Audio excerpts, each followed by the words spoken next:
kabuhayan. At tayo ay maraming ginawa ngayon. Tayo ay naglaga po ng itlog. Ito po ating itlog na nilaga. Ayan po. At tayo ay magtatanim. Ililipat natin yung kalamansi dito sa timba.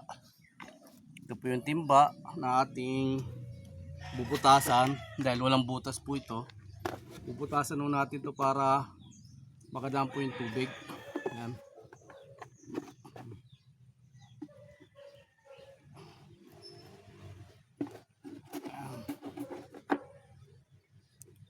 Ayan, sayang po kasi yung kalamansi, hiningi po namin yun sa Maragondon. Ay maraming bunga na.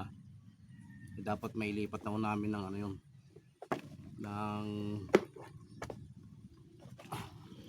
Ang butasan mo natin ng puwet para yung tubig hindi may stuck, hindi malunod yung kalamansi.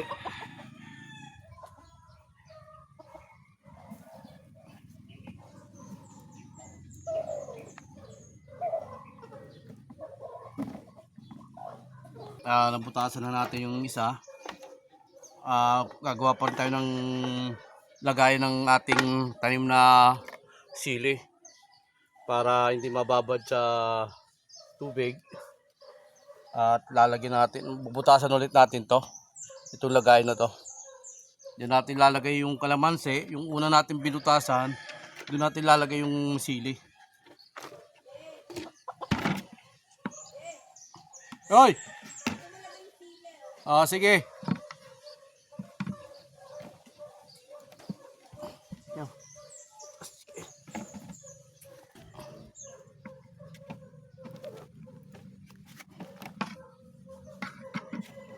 Kapal pala to. Hindi mabutas-butas. Kapal-kapal, makapal pala tong ano na to, galon.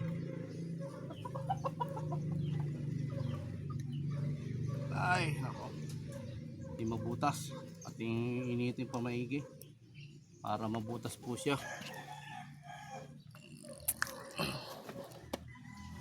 Please follow and share to my YouTube channel. Paki-like po, paki-subscribe. Kalayaan Kabuhayan. Nandito at marami tayong ginagawa. Araw ng Biyernes sa lugar namin. Ngayon naman ang gagawin naman natin, yung ating kalamansi, sili, ililipat natin sa lalagyanan. Ayan, para mabuhay na maayos at mamunga na marami.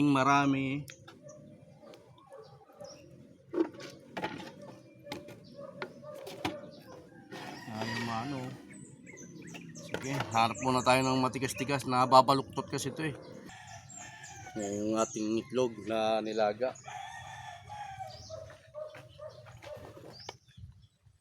Yan, ito po yung ating kalamansi. Ayan po.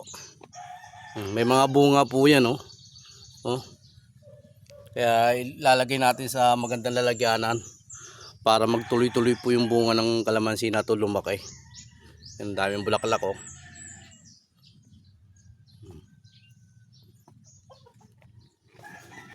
kumakain na itlog.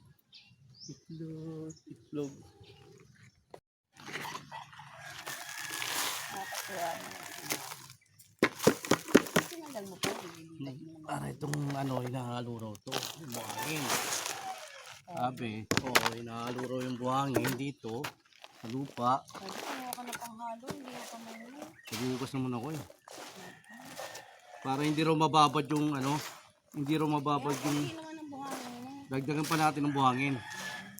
Patayang buhangin dito.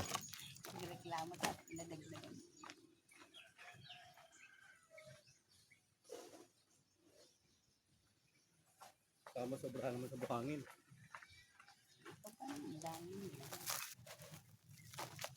Para hindi rin mababad sabi. Kaya raw namamatay ang pag sobra raw sa lupa, nabababad sa sa tawag ron. Sa lupa na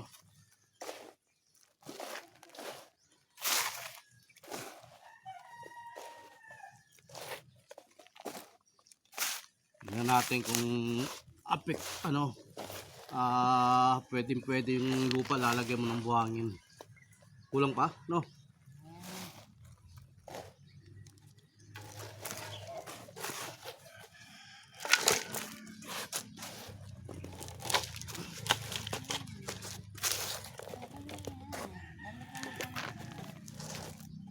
Hindi na natin alisin sa plastic to, no? Alisin. Ha? Alisin natin to? Akin na lang. Hindi ba mamatay itong kalamansi? Kasi yung itak. Ay, dito, sa baba, no? Ay na. Ang ilalim lang. Ay, gilid. Para yung ugat nyo lumabas.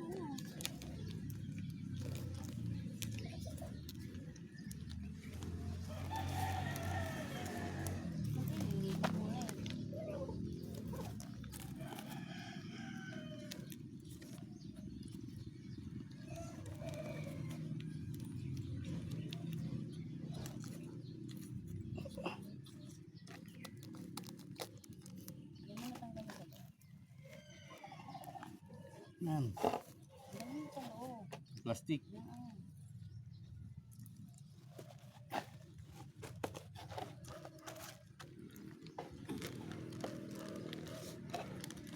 Daddy, oh.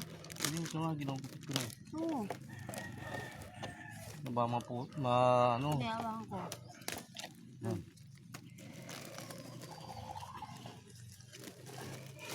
Okay. Ano yun? Lalagyan ulit natin ng lupa.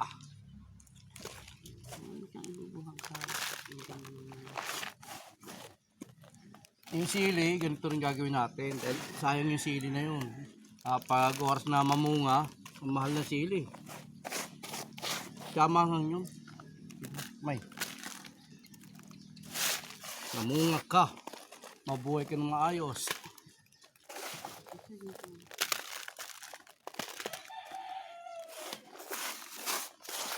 Yan, natapos na namin ng isang gawain na naman dito sa bahay. Wala kaming biyahe ng jeep. Huwag naman masyado Okay na yan? sobra. Hindi, baka sisiksik pa yan. Yan, okay na to. Di ba lulubog pa yan? Pag oras na ano, dinidiligan. Hindi, sabi ng tama na eh. Okay na. Ganon. Tarihan mo, yan. Ano siya? Ba mamatay, ano. Yan dulo. Hindi ko mabuhuli, di. Buhuli. Tiga, saglit.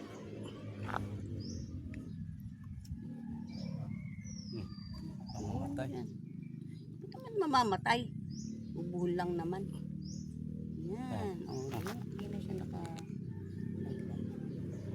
Okay na. Mabuhay Ating ka. kalamansi. Ngayon ang ating kalamansi, nailipat na natin. Ang Yung malalagay sili. doon din. Yung sili na naman ang gagawin natin, yung sili. Ililipat na naman natin dito yung sili. Para mabuhay ng maayos at mamunga.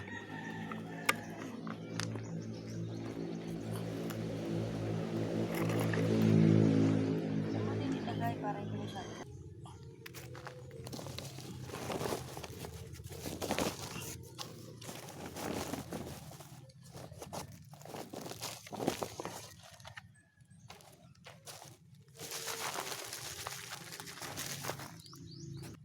Ito po yung ating alagang chiko, tanim. Yan, hindi pa namumunga. Kaya bubutasan pa rin natin to.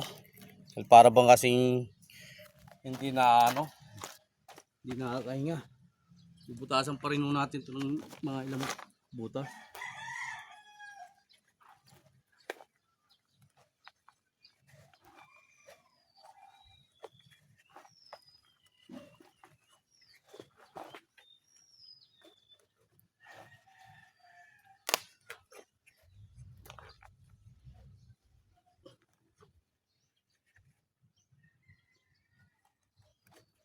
Para kasi nalulunod na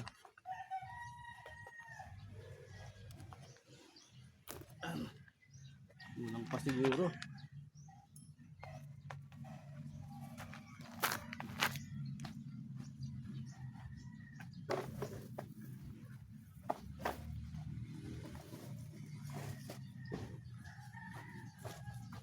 Tsaka yung itong tirang lupa, atin na ilalagay rito. Okay muna nating halukayin to.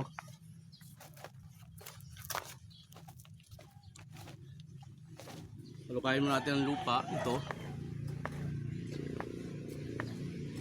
Saan natin ilalagay yung ano.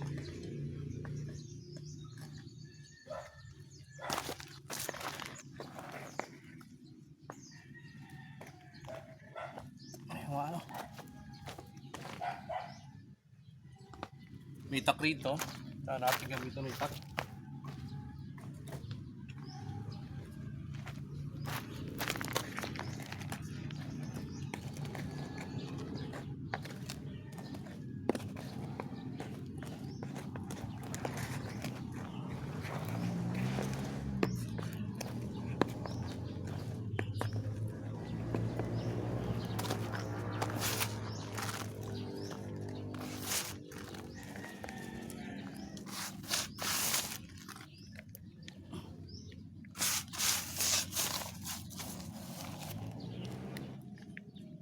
Yan.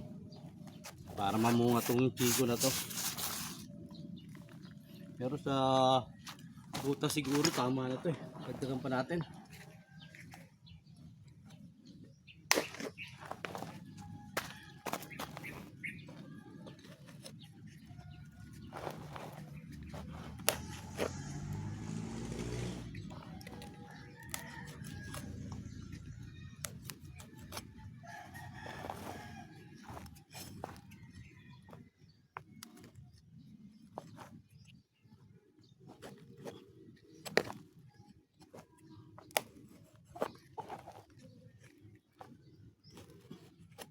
Yan.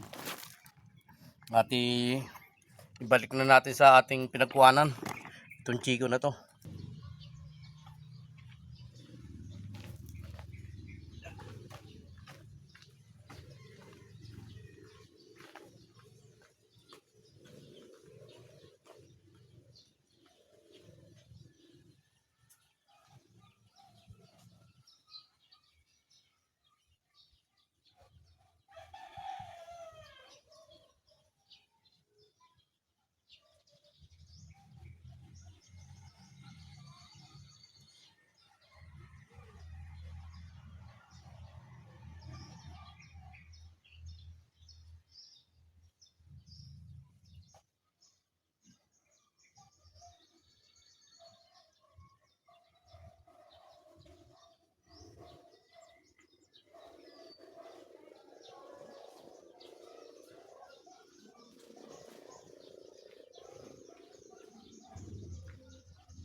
Ito naman ating susunod yung ating tanlad. Yung tanlad kasi parang kulang rin sa butas eh. Ito po yung ating tanlad.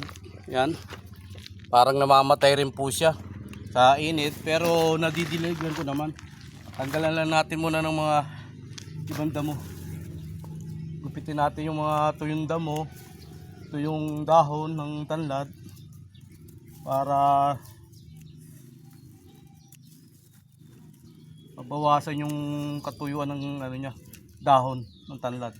Ano, dami oh, parang hindi nakakainga.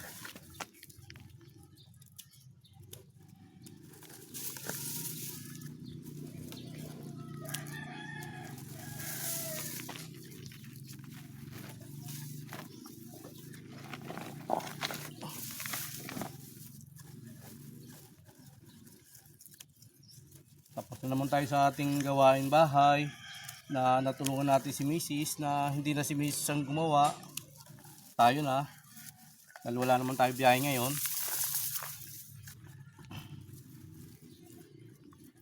Ang tanlad kasi, minsan, importante po itong dahon ng tanlad. Dahil may oras na mayroon kang lulutuin na magagamit ka ng tanlad, hindi ka na bibili.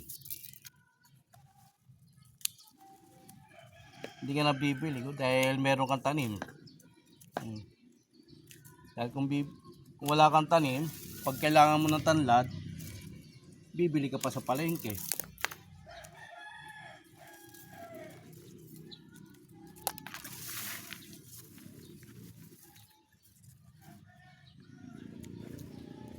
Bawasan natin itong dahon na to para hindi nakalaglag. Yan na.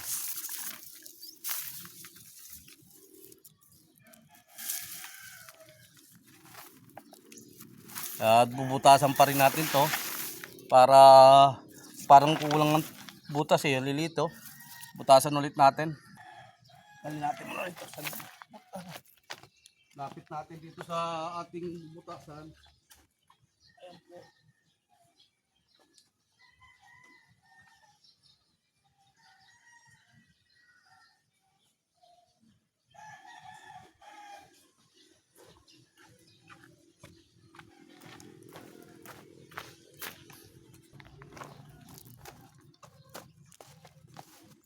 Ating ano naman ang down, ano dito lupa.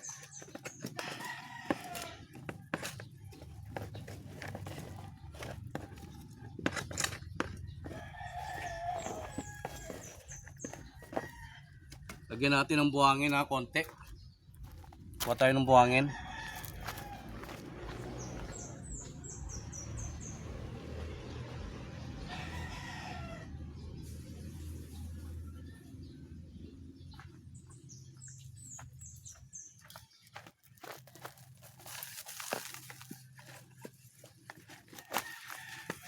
Halu-haluin natin. Yan.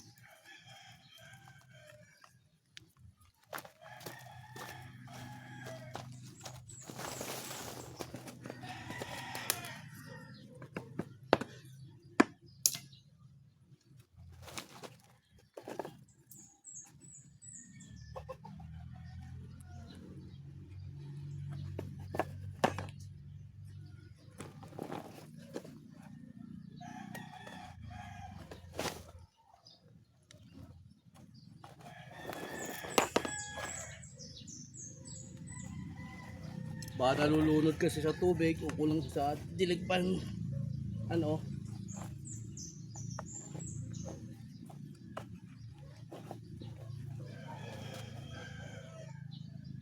Kulang pa sa butas, bubutasan pa natin yan. Kulang pa. Yan ay pinagpalang umaga. Please follow and share to my YouTube channel, Kalayaan Kabuhayan. Go, let's go. Count me in.